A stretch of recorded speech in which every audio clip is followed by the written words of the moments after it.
Hello everyone, welcome to the Happy Life Show, and in this show Ozay and myself will talk about what makes a happy life. It's a happy life show after all. So if you're interested in this subject, please continue watching after you subscribe to our channel and hit the like bell. After a while, if you think, yeah, that's a lovely show, click the like bell. That really helps us out. Okay, I hope you enjoy the show.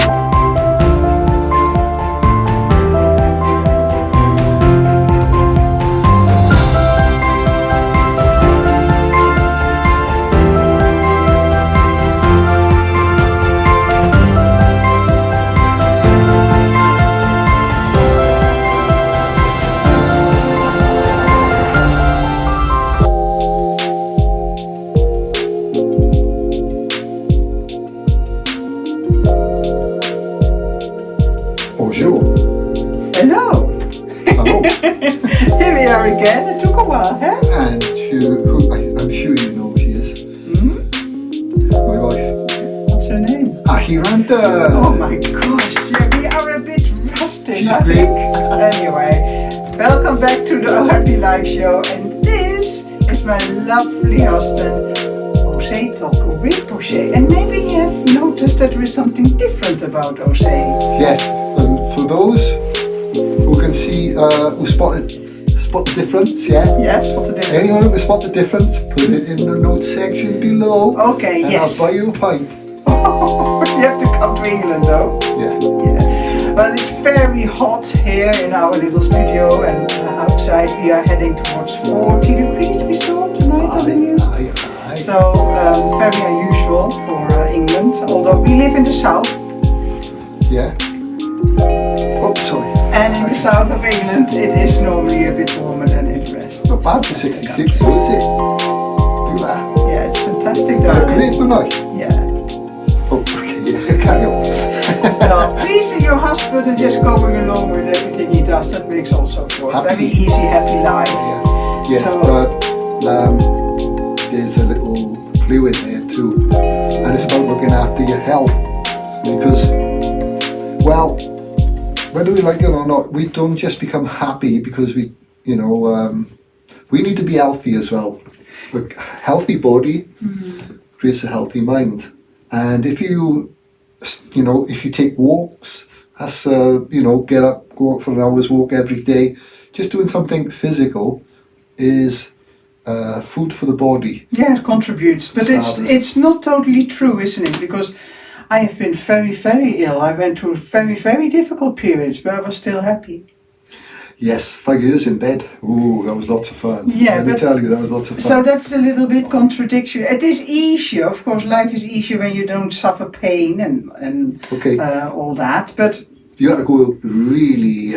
we can still inside find yourself. happiness. Yeah, it Yeah. forced me inside. So you can Yeah. still be happy even if you're not fully healthy. Well, yeah.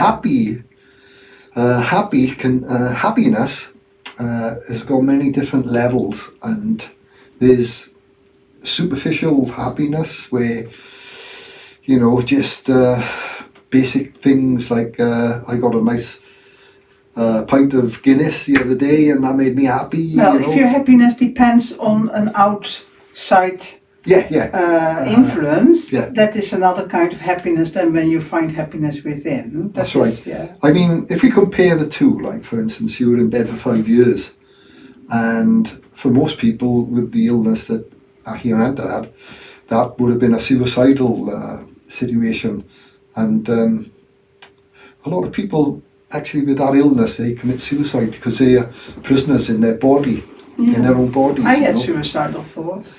Yeah, and so how do you make yourself happy? I mean, I would walk into that room, I would have to take the dogs out, and we got some dogs to change the energy in the house because it was just me and Ahiranta, and she was in bed, and nothing else to do. Like, we all have things to do, and we have places to go. People see time's money or whatever, and but Ahiranta and I were in the same room 24/7.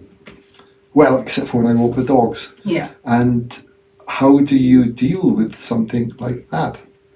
And if you don't go inside yourself and learn to understand the inside mechanisms of what happiness is, then you're going to be in serious trouble, basically.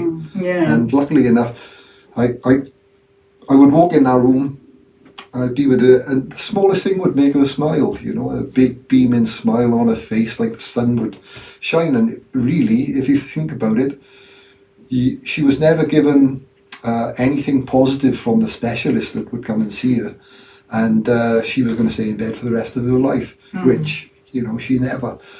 And so, you know, with that kind of diagnosis, how can you stay happy? You know, I'm going to live the rest of my life within this room, within this bed, within this body, unable to do anything for myself, dependent on somebody else to do it for you. But it is a decision that you made. I made a decision. What, 24/7? No, I can't do that. No, I made a decision inwardly, because the illness made that I couldn't use my hands or my legs, or sometimes speech and stuff. But because that is what you call hitting rock bottom, isn't it? And then you always talked about your experiences of your meditation and how you dealt with your mind. And I would contemplate on that, what you said. And then I was open to try anything, because everything I had done so far had brought me into a position I ended up being very ill. So I knew I had to let that go. If I wanted to become better or improve, I knew I couldn't stay with my habits and what I had done so far. So, would you like to tell them what the illness was? Because a lot of people are probably wondering right now what kind of illness put you in bed. You were one of the 25% with an illness that recently, within the last 5 years, they keep changing it. First of all, it was yuppie flu, then it was chronic fatigue syndrome. Well, they changed the box they wanted to put me in, because they couldn't find out what was wrong with me. I had heart monitors, I had cheers on happiness and health. That's how it got. We bought new glasses. Yeah. I think they're very sexy. There's pink, I don't know if you can see it, very shiny pink glitter bottle. Yeah. And no, but if I may. Yes, you may. The doctors didn't know in what box to put me. So, and because I was so exhausted for longer than 6 months, they put me in a box of chronic fatigue syndrome. You're chronically fatigued. That's how it started. Then I came over to England, and we went to London to hospital. And then the specialist said, no, you don't have chronic fatigue. You belong in the ME group, because of the pain and in the muscles. And then over a decade later, we went to see another specialist, and that specialist said, no, you don't belong in the ME group, you belong in fibromyalgia, because of the burning of your spine and the pressure points in my body that I have, they are extra sensitive. So if you ask me, what do I have? The symptoms from chronic fatigue syndrome and from ME and from fibromyalgia, I have those symptoms. But like you said, there is a really small amount of people who are as ill as I am with the illness, and that I can sit like this, totally appearing normal, and then if I do slightly something too long, or I do some things too much, I become very, very ill. So.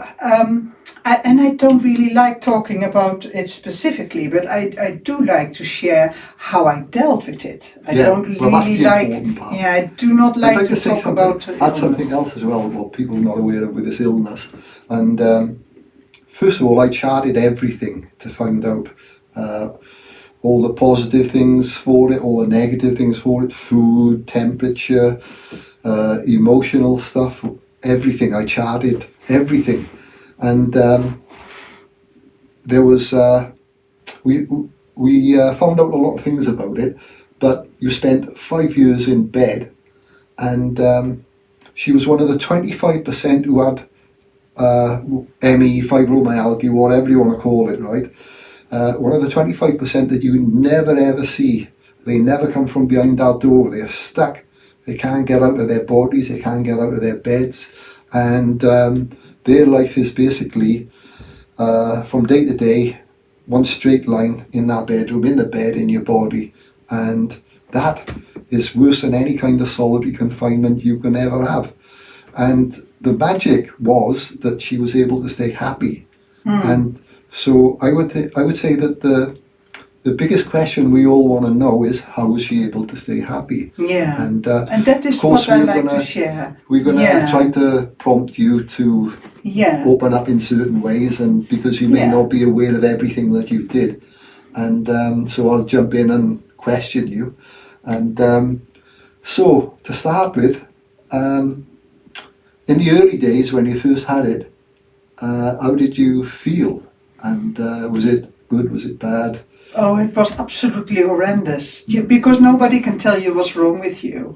So I think of myself, I like to think of myself that I was a happy person, but not really. I've always played roles, if that makes sense. I've most of my life I have a life before the illness and after the illness. Before the illness, I played roles. I never felt I fitted in. I tried really hard to be the best in everything I did. Yeah, why did that? Why was you trying to be the best in there? Because we're going to find something else out now as we question this line of questioning. And so you tried to be the best that you could be. The best mother, the best wife, the best daughter, the best football player, the best at everything you did. Yeah, I played football, And so why? You was a kind of extreme person.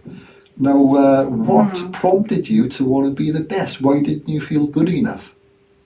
That's my own situation is that if you needed to be the best, you make a point about something. And why do you make that point about trying to be the best?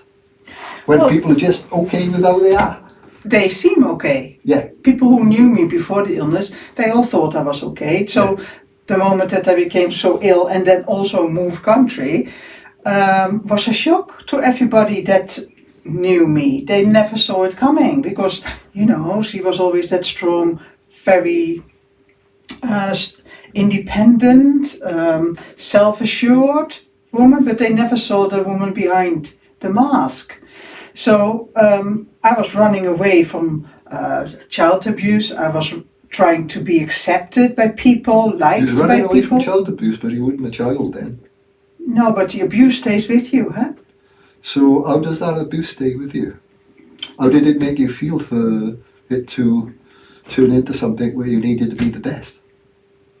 I didn't feel good enough. Why didn't you feel good enough?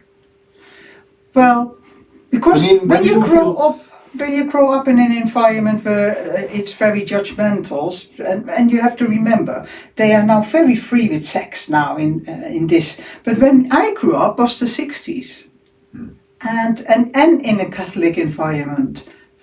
So it was very strict. A woman who had sex with another man outside of marriage was frowned upon.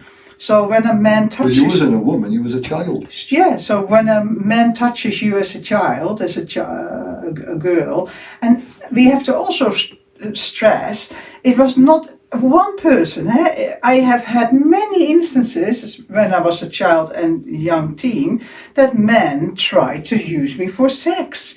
And I lived in a small village, and the men who did that were all in a circle from not more than 100 meters.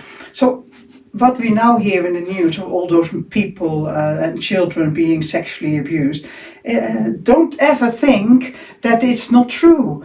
It's absolutely rampant. It was then and it still is. Yeah. But it changed something inside of me. So I started running and creating images, and that made it, I never felt really happy. Okay, so let me just get this together now.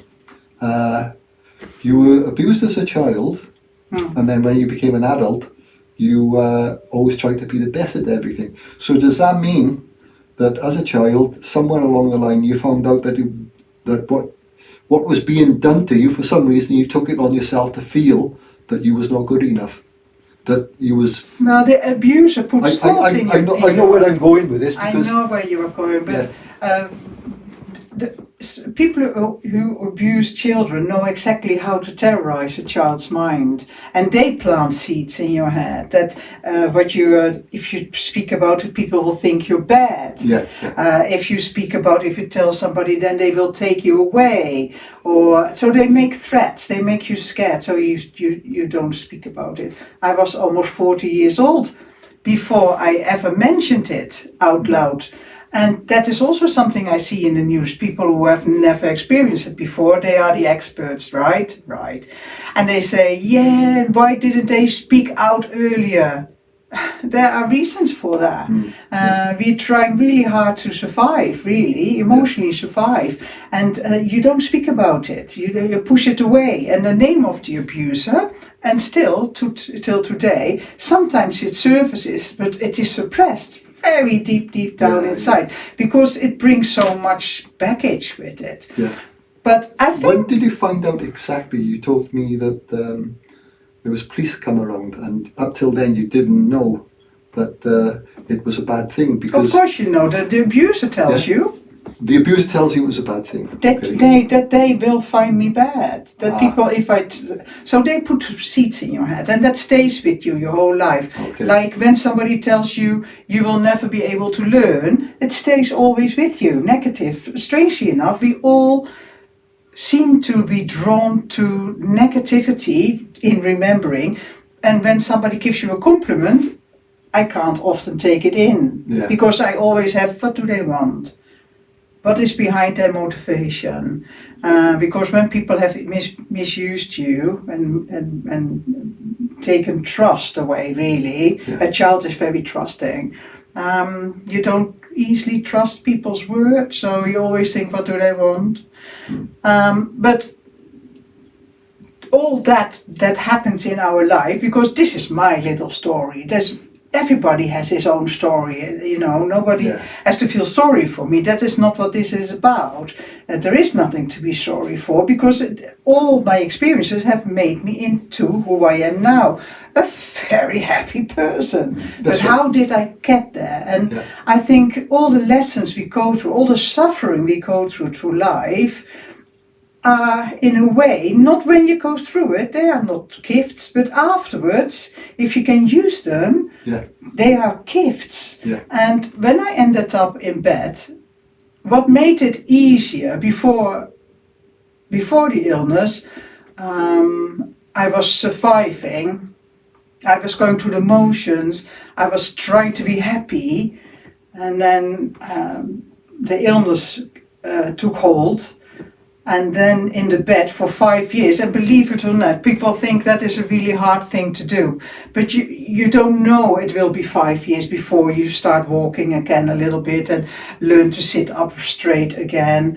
You don't know. You live in the day, and then... Before you know it, 5 years is up. Yeah, looking back, it sounds long, but there were factors that made it, now looking back, it was the best thing that ever happened to me, becoming that ill and having that time that I had to fight to improve my condition. And that has brought me to the inner source of happiness. So how can you then... The thing is, though, I mean, you're kind of going around the periphery, right? And people want to know how... Yeah, we're going there. How did you relieve that cross that was on your back, where you felt like a piece of shit, basically, because of what morality said about what happened to you? Not that you was in control of any of that, but nevertheless, you took it on yourself that you should feel guilt about those people doing those things to you, and you was carrying a cross on your back, and it drove you to become the best mother, the best daughter, the best wife, the best this, the best that. Over burning out all the time. Is it no wonder that you got... but you don't know you're doing it. You don't know. You don't know. No, but people want to know the process, right? Yeah. Okay, so we got... And you used to get those relapses. It's like, if you had this much energy and you had a relapse, well, you would only have this much energy. And then if you had another relapse, a relapse, by the way, is where she does too much. And then she hasn't got enough energy and she can't recover. She can't get the sleep. She can't, if we do too much in a day, we go to bed, we sleep really heavy, we wake up the next morning, we're fresh as buttons. But with what Ahiranta has, she gets less energy. Yeah, you don't refresh. She goes into a relapse if she overdoes it. And she gets up with less energy. And it became so less one day it was in danger of going into a kind of coma state. Yeah, and you don't refresh. Sleeping doesn't matter how much you sleep. Yeah. You wake up as much exhausted as before. It would take it depended on how bad the relapse was. But if she did a relapse, burned up more energy than this, we had to make sure we found out just at the right time that she couldn't do nothing, absolutely nothing for 3 days, and then she'd have a little bit more energy. And then absolutely nothing, just a little bit, do a little bit, don't burn up this, a little bit more, then she got a little bit more energy, and then a little bit more. And that took a process. I needed to learn to there was all those surrender. When I made because when you're in a relapse, you are like paralyzed. You can't move your legs, you can't move your hands. You have to be fed. Sometimes you can't chew. So it is. Wash yourself. Yeah, it's very serious. But if my mind was, because you have brain fog as well, sometimes you can't speak, you can't make sense what people say. But if it was only physical symptoms and my brain could reason, I started reasoning and applying the techniques I learned from you by listening to your stories. So while I was in the bed, I was somebody who felt safe by controlling my environment, because then nobody can misuse you. So I controlled my environment. I was bossy, no this and that, and I needed to have the control. And only then I felt safe. That I had to learn to recognize where that came from, and that was that talking to you about reasoning out, talking about the abuse, not the details. There's no need to go in deep details what happens, but how you feel, what it does with you, what feelings. That helped really. You helped me to understand the abuser as well, because nobody has the right to touch you. If you're a child or an adult, against your will. But for me and for a lot of others, it's really important that you come to the point that you can understand the abuser. And in that understanding is a kind of forgiveness taking place. And that forgiveness is not to help that person. My abuser is dead, long dead. But it set me free. Yeah. That the forgiveness is for me, not that I had to forgive myself, I didn't do nothing wrong, but when I came to understand how the abuser worked. Although you say you didn't do nothing wrong, nevertheless, that's your mind saying that, right?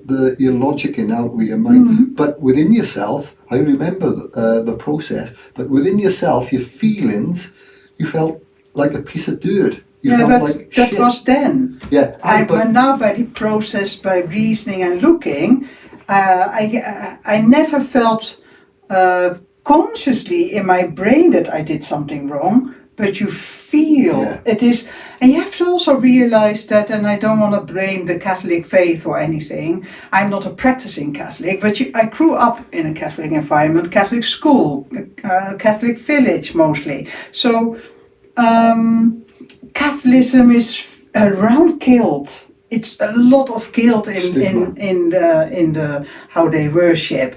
So you pick that up a bit. You pick that up a bit as a child.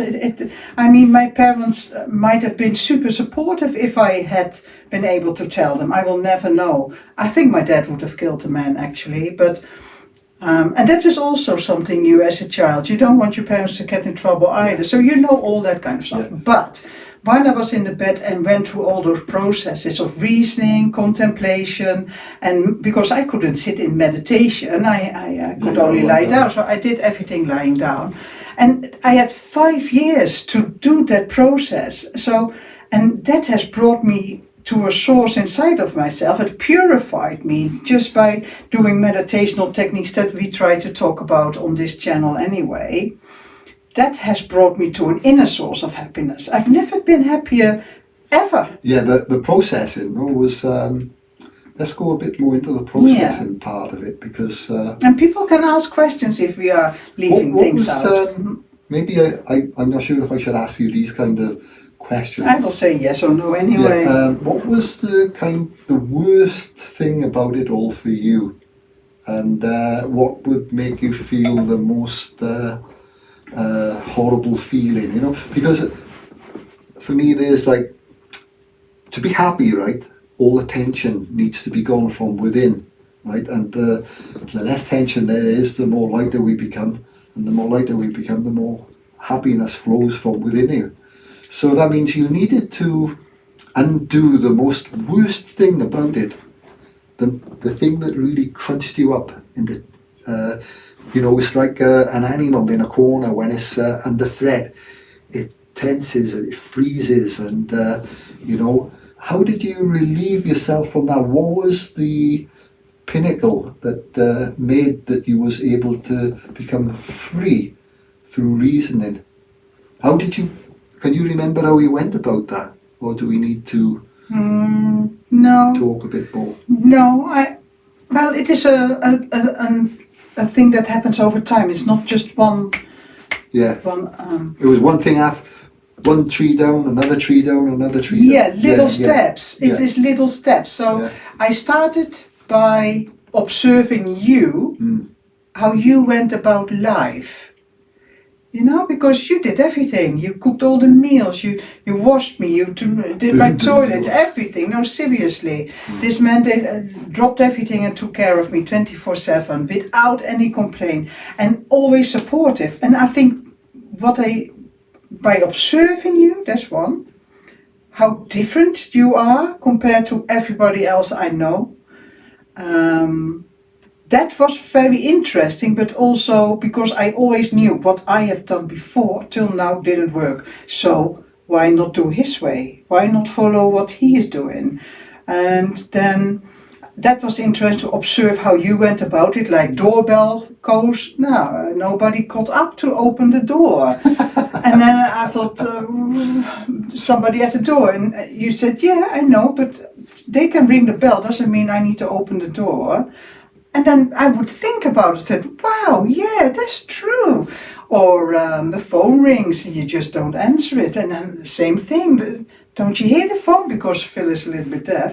I hear it. He said, yeah, they can all call me, but if I don't feel like answering, I am free to make the choice to not answer, and they are free to call me, and I am free to not answer. That's right, yeah. Wow, okay, so all those little revelations, and then your stories, how you went about your meditation when you were in solitary confinement in a prison cell, that was super interesting. It's still very intriguing to me still, after 2 decades.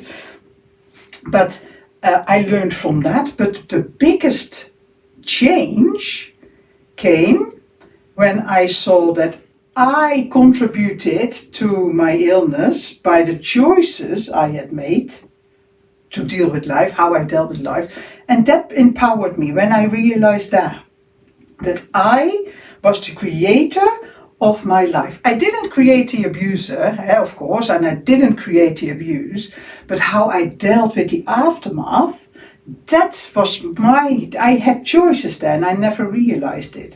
Just like I never realized I could have been a pilot, or I could have been a fireman, or nobody ever told me that. And you spoke in a certain way, but also about subjects other people don't speak about, not to me anyway. And that opened, because my brain never asks questions like your brain does. Your brain is so interesting. And I observed that as well. So the observation with my eyes, that's one. I did listening Yeah. and letting go of all my beliefs and morals and it is not a letting go. It is not like, okay, I'm going to let go. No, you have to come. I had to come to understand, why do I believe that? Where is that coming from? And what is it doing? So I unraveled myself. Yeah. Why am I so in need of having control?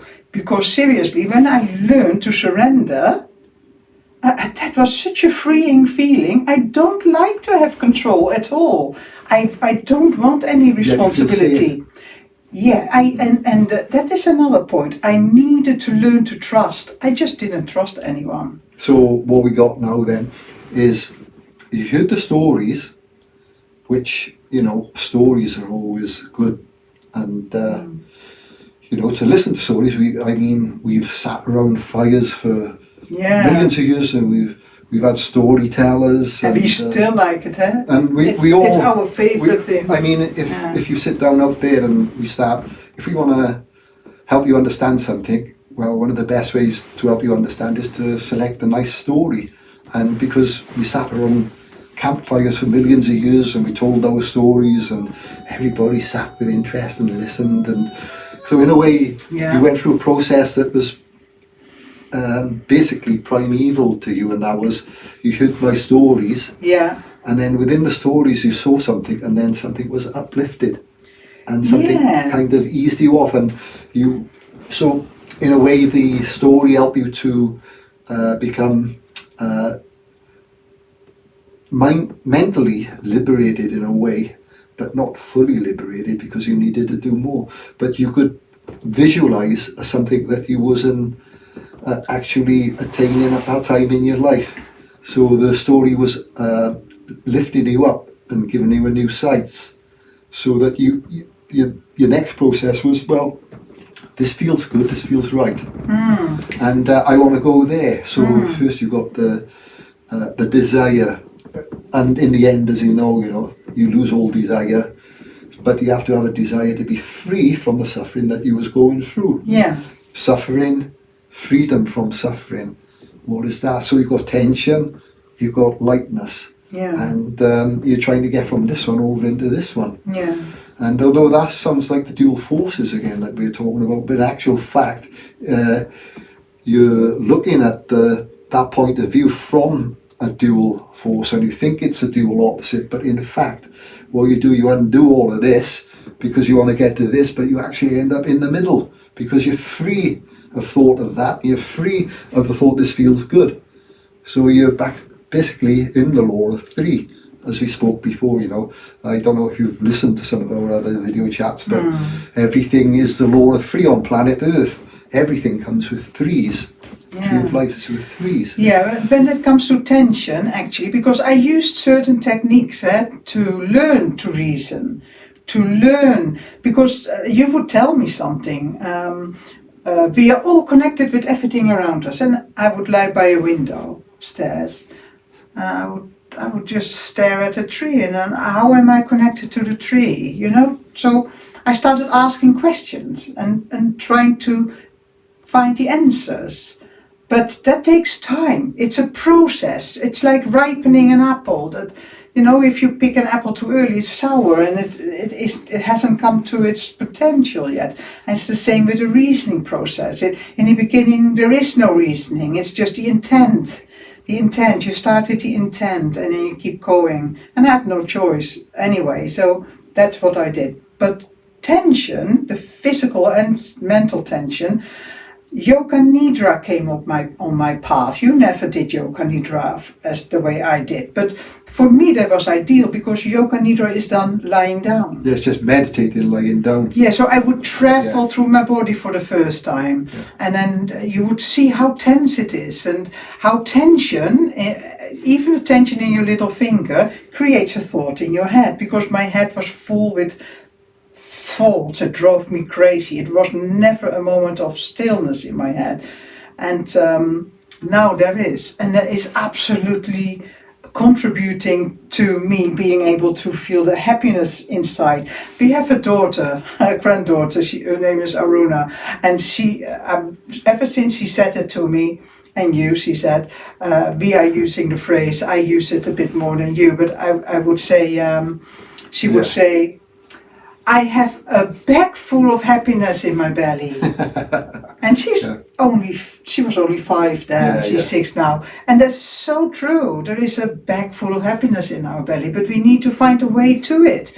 And I lived here, totally here, because sex in my unconscious, it was not a conscious decision, everything to do with sex is there.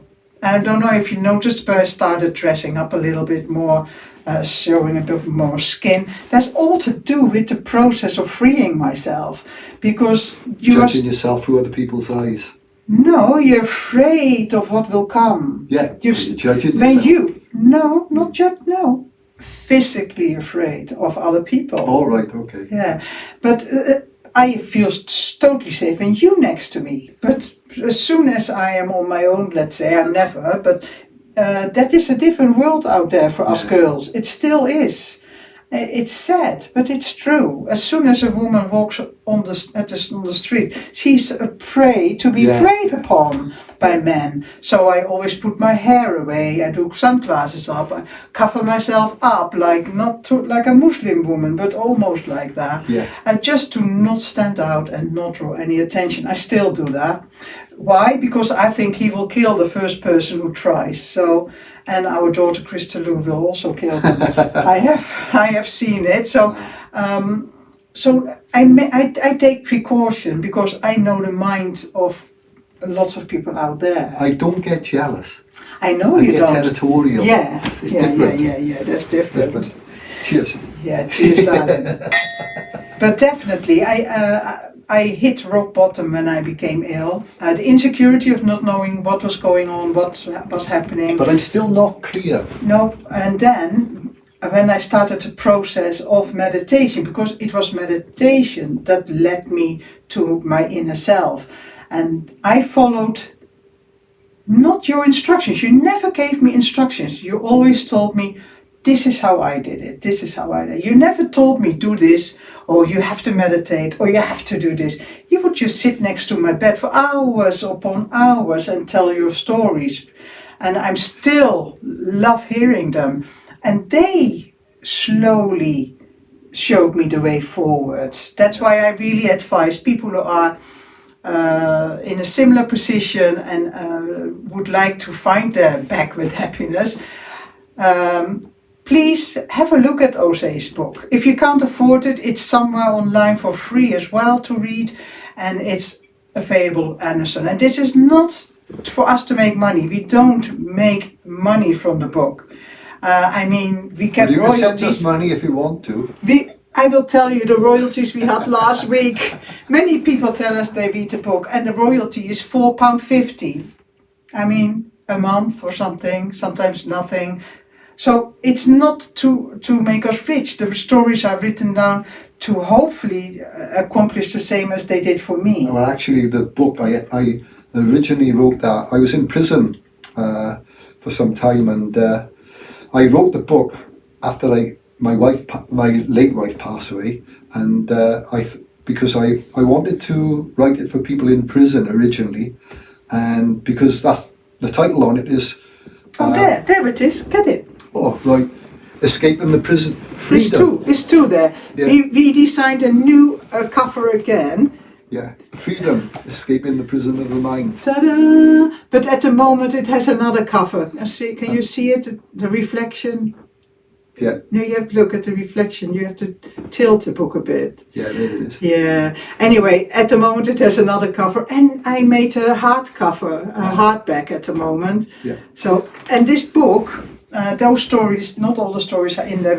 At the moment I'm working, editing a second book of it. Yeah, well, of Ozay. Well, the story was for, like I said, prisoners, and to use that time in prison to escape the prison of the mind, and that's what the book is titled. So it was originally for prisoners. Yeah. And of course I wrote it in down-to-earth language. My English has got better since I wrote that book, but it was basic stuff. Like, I didn't know anything about the Indian culture of samadhi and nirvana and all those fancy words they got for enlightenment. I didn't know it was enlightenment, but when I looked at the... so I tried to escape twice, and both attempts to escape from the actual prison, I failed. Well, I got caught the first time. I escaped, I got caught, thrown back into solitary confinement, and I started digging out. So it was... And then I found I became free from another prison, which the book tells you about. But anyway, so... it escaped... I became also free from my mind, and that is bringing the happiness to not So the stories I told you give you a key. Yeah. It uplifted you. Yeah. It's not in the stories, in the words, it is the after effects. I think the stories in the Bible have the similar effect. You read the story in the Bible. I never read the story in the Bible, but Ozay in prison, he had nothing else to do. You made a routine Bible reading, exercise, and meditation. And you didn't know how to meditate. I didn't know how to meditate, but I had you to ask you questions. So I was privileged compared to you. But both our ignorance helped us, isn't it? Because if you know too much, that can put you off. Some people say you have to sit in meditation and wait for the golden light to appear. Yeah, okay, but what if that never appears? Or how do you... Well, the likelihood is that what happens is that people, because they know too much before they sit, they imagine the light have appeared, they imagine the spinning wheels, they imagine enlightenment. Yeah, because the mind they know is the story amazing. of it. The mind is amazing, and the mind can make you, trick you in all sorts of ways. So for me, it was... all those years in bed was a discovery journey, really. I was on a journey to discover myself. And by that, it was like a Lego set. I had to undo myself. And then, why is this block there? Why is this there? And take it apart. And then, it all dropped by the road, let's say. You know the difficulty, because I'm questioning you here, right? And the difficulty for you is, I'm kind of asking you for something and tell us what was pinnacle, how did you do it? But how you actually did it was on time and in the moment. You would, let's say for instance, like I went out there that one day with dogs and those young girls was out there. And you were always in that window up there, and they sort of came up to me. Yeah, young girls fancied those, so they were like flies on a heap of poo. They can't help it. And that there you lie behind the window, and you can't move, and you can't be fully functional. And then you see those girls preying on the man you depend on. Truly love as well. So what did I do when you came in? You worked with that. This is how you process the whole thing now. So what you're actually going to talk about now, because we've got a something, and you're going to show it was processed and how we would deal with that, and how we would let it understand, accept, and let go is what we used to go by, wasn't it? So you had to go inside yourself and look at those feelings. Now I observed, when I saw it happening, you can't go anywhere, the dogs needed to go for a wee, so you have to stay with the dogs. The girls, the young women, not girls, young women came, and then I felt something inside of me happening. So I looked at that feeling. And I looked at the feeling, and some people will call that feeling jealousy. So we don't call that jealousy. Territorial. It's called territorial. It's defending your property. I feel that feeling happening in my body. So then you have two choices. You can tell the other to change. So I could have said to Ozay when he came back, I don't want you to talk to those women anymore, and I'm so jealous, blah blah blah. No. You would never say that. No, it's. And that's another thing, when you don't say it, that was another point you should make. But let's finish this now first. So, instead of trying to control my outer environment, that is how most people go about it, trying to change that which that upsets them. But that will only in time be replaced with other things. So you never get anywhere. That is where I came to. So I would say to Ozay, because Ozay taught me to talk about and be honest. feelings. Yeah. And so when he walked in, I think I asked you to come and sit with me for a minute and say, I don't want you to change anything, but I want you to listen for a minute. This is what I'm feeling when I see that happening down there. But I don't want you to change anything, because then I'm still trying to control my environment. I want to deal with what is going on inside of me, and that is where you came in. I can't remember what you said and how you helped me forward, but that is, for me, that was a big change. Instead of trying to control my outside, I looked at me and what can I do to lessen that feeling. Well, I can add something to that as well. You were ill, right? Very attractive woman. You're still a very attractive woman. And attractive women, they don't say to their partners, I'm jealous of you. They don't do that. What they do is they use their power, their beauty. And look, if you don't behave yourself, I am controlling you now. If you don't behave yourself, I think I'll just pop out with all my sexy clothes on. And I'm going to... you stay at home, look after the children. I'm just going out to meet the girls tonight, and we're going to have a whale of a time. And that is the hidden way we speak to each other. And so, for starters, to become honest, Ahiranta had to overcome her usual, defense mechanisms, control mechanisms, whatever you want to call them. And so she had to get honest. And we all do it, don't get me wrong. Ahiranta was never a dishonest person. She never thought she was. But it's the subconscious, how you develop patterns of behaviour. Oh, I'm jealous. You're letting those girls talk to you? So I think I'll go out tonight. You're not going to tell yourself you're doing that because you're jealous. You're just doing it, and you're like a slave. You never understood where you got that idea to go out tonight from. You never understood that it was because you was watching your husband out there and those young girls, and there was a little bit too much going on there that he didn't like. And at that moment, you made your mind up. You was going out tonight to show that little twat that you got the control. And it's a power game going on all the time. So the first thing is, you have to look inside yourself, and you have to look at the process. The feeling speaks the truth. Dreams speak the truth. And dreams are the things that feelings are the things that create the dreams. But the mind lies all the time. So if you look at your dreams, they create pictures, and the pictures are of all your feelings. So it misses out the, how do you say it, the thinking mind, and it's the impressions that stay. So when you get honest, and you have to look inside yourself, and then you have to say, well, when he was talking to those girls, I had this feeling. What was that feeling? That feeling was jealousy, territorialness. But I don't allow myself to get like that. Yeah, fear of losing, eh? Yeah, but then the next thing is coming into your mind, I'm going out tonight. But you can't go out tonight because you're stuck in bed, because you're ill. And so you're forced then to look for something else. What's going on? What's going on?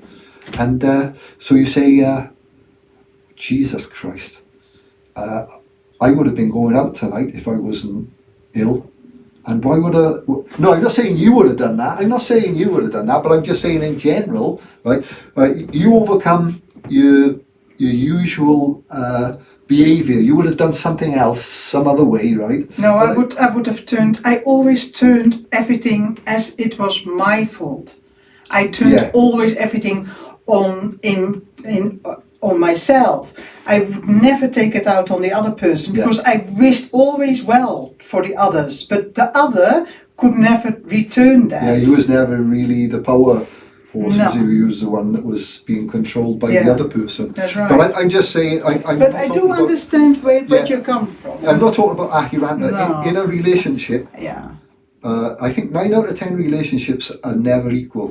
There's No. always one who's in control of the other.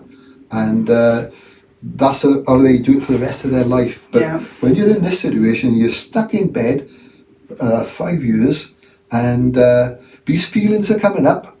And if you don't, you reacted in certain ways, and you don't know why you're reacting.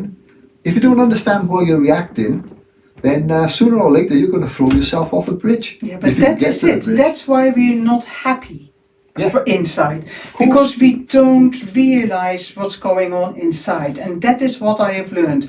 To recognize why I react, why I feel, where it comes from. And that was a process. Because you have to undo a lot of conditioning Yeah. before you can come to that. And I was so blessed to have been given all those years Yeah. that I couldn't run away anymore. I couldn't hide in activities You have to anymore. face yourself. You have to I take had the bull by the horns. and luckily enough, I had you next to Yeah. me, and it could not have been more perfect. This is what we did then, isn't it? What we're doing now. And we have always talked like this. Yeah, yeah. Only instead of sharing it now with We the got you wider involved world. with us. You Yeah. come into it as well. Now we like to share it, but the happiness that you and I have found inside ourselves is coming from the inner work we have done. Yeah. It's as simple as that. It's a puzzle, because isn't the it? happiness is already there. But you've got to puzzle over it first. You know, it's like I said, because You have to undo so much stuff. it's the lying. It's like taking layers, like an onion. You Yeah. peel yourself, and it is a really scary experience because you don't know what is waiting. Yeah. You have to let go of that image. Oh, I am a really strong woman. No, I'm not. I am really blah, blah, blah. No, I'm not. Why am I not? Well, I created that image so that I could feel safe in that environment. I do remember that because before I became bedbound and my whole life changed,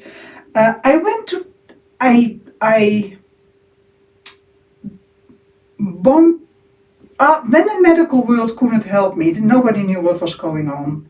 And my then husband couldn't deal with the situation. And everybody was always coming to me with their problems, and I thrived on that because it made me feel important.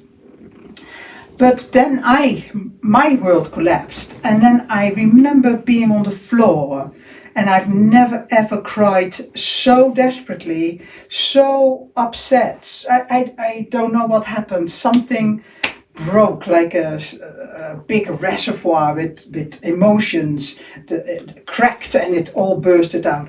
And then I remember saying, I don't know what is out there, but I need help. I need help. I remember saying that. And something, a release came, like when you have a big boil and it bursts open, a release came, crying stopped. I crawled upstairs because I was exhausted, and that was the first crack. Then I knew I needed to talk to somebody. No, I didn't know who to turn to. I opened the Yellow Pages. For those who don't know what the Yellow Pages are, this is before the internet and before the mobile phones. It was a book where all the professionals could advertise their business. So I looked for a psychologist, and I just did with my finger that, called her, and she could see me quite quickly. And that lady did a kind of therapy with me, and there was 2 chairs, and that was not the first time I saw her, second time maybe. And then I had to sit here, and then the other part of me had to sit on the other chair. That's how it went. And she said, what do you want from this? And I said, I want to get rid of that bossy part of me. I thought that was the problem. The bossy, the control, need of control part. I want to lose that. And I still know what she said. Still now, decades later, she said, but that part you need to cherish, because that part has got you through very difficult situations. That's why you developed it, to survive certain situations. We don't get rid of things, but we need to come to understand it. That was the first step. That was the first step. But then, that's where I wanted to take it, is understand, right? Come to understand First of all, yourself. you had to go inside yourself, right? Yeah. You had to understand why this was going on. And like the jealousy, first of all, you've got to see that it's there. Yeah. And acknowledge it and accept and it. It's like the guilt or whatever it was that carried you into illness, that drove you over the edge all the time, that wore you out. And you needed to understand what the cause of that was. Yeah. And so a girl that was being abused, that felt like dirt, and or did wrong or whatever. So you understood where it came from. Understand. And then the psychologist said, well, you don't get rid of the little girl. You embrace. She never said embrace her. No, That's my words. No. You have to keep it because she looked after you. Yeah. But yet that little girl looking after you caused you a lot of inner turmoil, because she was just really a scared little girl. And so you needed to understand that she was there for a reason, and then you can love. If you can love the little girl instead of hating her, because that's what he was doing. He was hating. No, I never hated. Well, not hating her.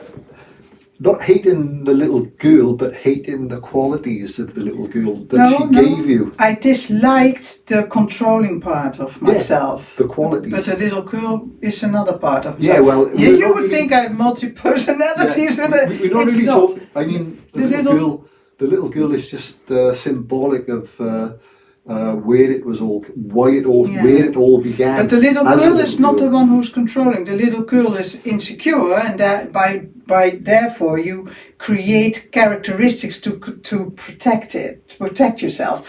And the little girl never grows up, because the little girl still. She never goes back. She's still inside. Yeah, that's something. I can see the little boy in you too, and especially when we're in Sweden. We have a home in Sweden, and when we are there, Ozay is in his element in the forest. He can do whatever he likes, whenever he likes, without having to think about nearby neighbors. And that's where I see your little boy coming out, the real, free little boy, not because you went through a lot of abuse yourself, but the free little boy I can see there, and it's so heartwarming. And that is why I learned to trust. And you don't like the word trust very much, but what I tried to say, I needed a sense of security outside of myself before I could start learning to depend on myself. And you gave that to me. So that there is a lot of things involved to come to that bag of happiness. And we can all get there, but it is a process, and it takes time and dedication. And for me it was another thing that I learned was learning to listening meditation. I've yoga nidra, I did listening meditation, and listening meditation means that when somebody else talks, like I am now talking to you, instead of thinking and judging and what you would do, oh, she's right, she's wrong, she's this, she's that, instead of that you just listen. You relax and listen, and when thoughts in your head come up, you let them drift by, and you don't try to come back with something smart to show other people, because that's what I used to do. I would listen to somebody, and then you would say something, for example, and I would think by myself, oh, I'm going to say this back because that shows that person then how smart I am, or that I know what I'm talking about, or impress somebody, or whatever. Yeah, we try and bring it back to the point though, and it was about how you actually would go through the process of liberating yourself from those things. Yeah. That has all to do with that. I mean, we were talking like the little girl, right? And it wasn't really the little girl, but the bad, I won't say bad traits, because it's not bad traits, they were just the traits that you could only think of to protect yourself at that time as a small girl, right? But now you're a big girl, and you're looking at at where this thing began in you, the need to control, right? You're a big girl, wiser, but for some reason there's still something in you, a need for control. And we needed to find out where that began. It began in a little girl. And it was a little girl's way of thinking, not the grown woman. The grown woman just was left with the creation of the little girl. But the grown woman didn't know what it was, where it came from, or nothing. But suddenly, you're stuck. The little girl appears, and you see, oh wow, it was when I was a little girl. And I developed this trait to protect myself quite innocently. And that was all that I could think of as a young girl, with a young girl's mind, with a young girl's wisdom and experience. That was all I could think of. Then it became part of my personality. Yeah, you built it around her. Bang, bang. You now got where it began, why it began. Yeah. And you now see as a grown woman that it was a little girl's mind. Yeah. And now you're the big girl, you have the big girl's mind. And then, so you learn to understand. You accept as well by understanding where it came from. And it was just a little girl. Accept. It was the little girl. She didn't have nothing else. You know, she didn't have the she had experience. she had no option. Yeah, she didn't have the worldwide experience that you got. Yeah. So now you know, you understand, you accept that it was there. You embrace it. You love the little girl, right? Because that's you. And then the letting go happens. Because people say you have to let go. And that is where so many people go wrong. You cannot, the real letting go cannot be your doing. It is the effect of other things you are doing. So when you come to understand something truly, and you have reasoned it to 0 point, we call it reasoning to 0 point. Yeah. And we cannot explain to you what your 0 point is. You will feel it, you will see it. There is no other question after. Because you ask a question, find the answer and accept the answer, no matter how difficult the answer is. And then is there another question? Yeah, it's not fully there, so another question. And until there is no question anymore, that is 0 point. And that is where letting go happens. Yeah. Letting go is a happening. Because some people say, I've let it go. Just let it go. But when when you're tired, or something goes wrong, your old baggage surfaces again. It comes back again because you cannot let it go. To let go means to build the strength to reason, and that breaks down the wall after which you are hiding. And you build that wall is a personality, a personality trait you have created. And you become blind to where it came from, yes. The little girl. Yeah. And it's the blindness that keeps us in trouble all the time. And until that day that you would sit down and feel first, because the feeling... Take time. And also, when you become more self-realised, self-realised means you know yourself, okay? Yeah. So you get a feeling, and then in the night time, like I said, in the daytime, you get a feeling and it'll make you react in a total different way than what is dictating down there. In fact, you're lying to yourself. Yeah. Then you go to bed and you wake up in the morning. And we used to do this, dream analysing. Yeah. And then you wake up in the morning, I had this strange dream last night. And the dream is telling you basically the truth. And when you have learned to analyse, find out where it all came from, the need to control, the little girl, you develop that personality trait as a little girl to protect yourself because that was the highest intelligence you could come up with. And as you got older, you became blind to where this reaction comes from. You became blind to the effect it's having on the people around you, and you just automatically, like a robot, every time you come up to this situation, this button gets pressed, you react in that controlling way. So you kind of you've come to see how you've been lying to yourself through self-analysing and through speaking to the little girl. The feelings is what speaks the truth. Forget about your mind. but look inside there. And that's Yeah. what you used to do. Yeah. You used to look at your feelings. Yeah, but and it's what's very that feeling difficult. saying? It's very difficult because we live first from here. This is so busy that you don't even The recognize. pretender. No, you don't even recognize the feeling. The mind is so strong. We live our life so much from here Yeah. that this is completely silenced. But this is really active. And that upsets your system. It undermines your immune system. You get all kinds of illnesses. You try to run away from it. This needs to be acknowledged for it to be released. And if you don't do that, we develop, like I did, a serious illness. How many of you are spending time with themselves doing totally nothing? Just sitting. I don't think many of you do, except for those who are already starting to meditate. Yeah. And if you don't, you just snow under. Your mind goes in overdrive, your feeling center is screaming to be acknowledged. Yeah. And the only way to find that back of happiness is to start spending time with yourself. Yeah. And I'm doing it all. And that is what this whole channel is about.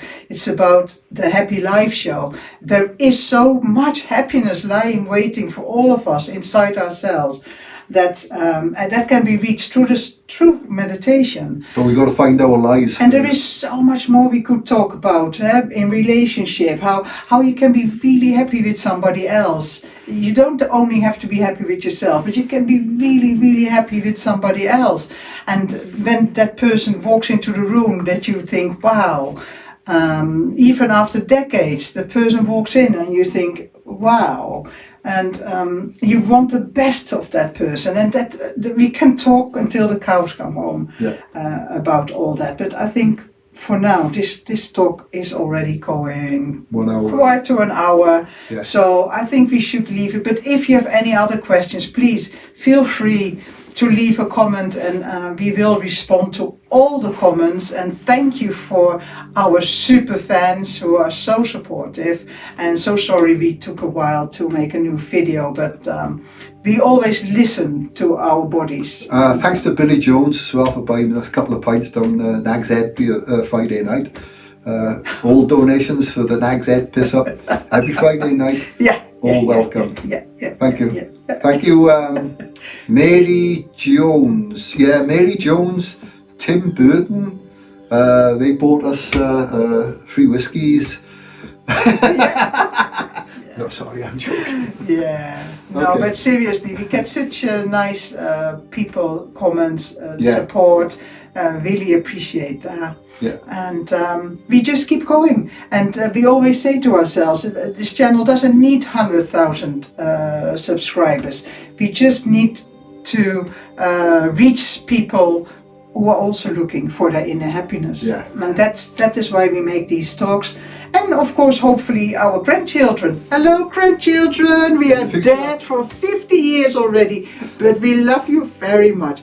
And that is what I really truly think, that our offspring, I would have loved to see my grandparents talk and share. You know what's amazing as well? Yeah. It's Facebook. Like, if you like I've seen some friends die, you know, like we spoke about Martin and stuff. And it's like basically going to go there unless you reach that body of light, which is really an interesting subject to talk about. Yeah, let's talk about the body of light, the next one. Oh yeah, synchronicity and all that kind of stuff been happening just lately about bodies of light. Whoops, I wasn't going to do that. So my ankle said. It is so hot here, we don't have anything extra on today. And and what's interesting about Facebook, for instance, is like that, you know, you die and you leave your old Facebook thing down, and then all your messages and your photos of your grandchildren, your children, and you said things to them, and then in years to come, unless something happens to Facebook, of course, they can just go on Facebook and they can just, oh look, when I was just born, my granddad did this, my grandma did that, they did this and they went there, and all I think that only happens if you set your setting of Facebook in such a way that if something happens to me, you will get a message. If my Facebook is not active for a certain time, then you get access. But if you don't do that, I think they delete it though. Yeah, think about it, everyone. Facebook is really lovely for your it's a real great record. It is a kind of record, really. I mean, I would love to have known my ancestry. Well, even just your father, innit? Yeah, I would love to have known. Ozay never knew his father. He passed away when Ozay was 18 months old. Wouldn't it be... today I posted 2 pictures of your dad, my father-in-law, on my Instagram page. Yeah. I would have loved to have him walk in. He would be now over 100 years old. When was he born? 1912. Oh, he would have been 100? Yeah. Wouldn't that have been lovely? 110. Wow, 110, yes. 110, yeah. Oh, wow. Yeah, wow, that's mad, isn't it? Yeah. He was in the first parachute regiment, Royal Welsh Fusiliers, first parachute regiment. The airbornes, they call them. And then he went in special operation units. Airborne unit, and he went overseas and built behind the first enemy lines. SAS unit. Yeah, it messed him up. Now he would have been diagnosed with PDSM, PSA, PDFA. No, seriously, he would have been diagnosed with that now. But bless his soul. And your mom's, it was your mom's birthday a few days ago. Yeah, 2 days ago. She would have 12th of July. been 93. But she sadly passed away a while back now. Yeah. Yeah, but it would have been lovely to see our ancestors, and we both grew up without grandparents. And it's like I say, Facebook, like, you could go back on it and you can look at something, oh yeah, you remember doing that with my dad or my granddad, oh yeah, and you go back. So try and remember that, everyone, your Facebook, keep it, it's a good one for your let's make descendants. Okay, let's end this talk now. Everyone. And thank you for watching again. Please subscribe. We're going to get drunk from all those donations you keep sending us in the link down below. And the coffee, well... Yeah, yoo-hoo, coffee one. Oh, we forgot to tell, we went with the bus. Oh. We have a bus pass. Yeah, we got old age pensioners bus passes. Isn't that fantastic? We went with the bus. Happiness, people, it lies in the little things, it lies in here. So go and look for it. I hope our talk helped you. Okay then. Adios, everyone. Bye. Bye. Thank you. Bye.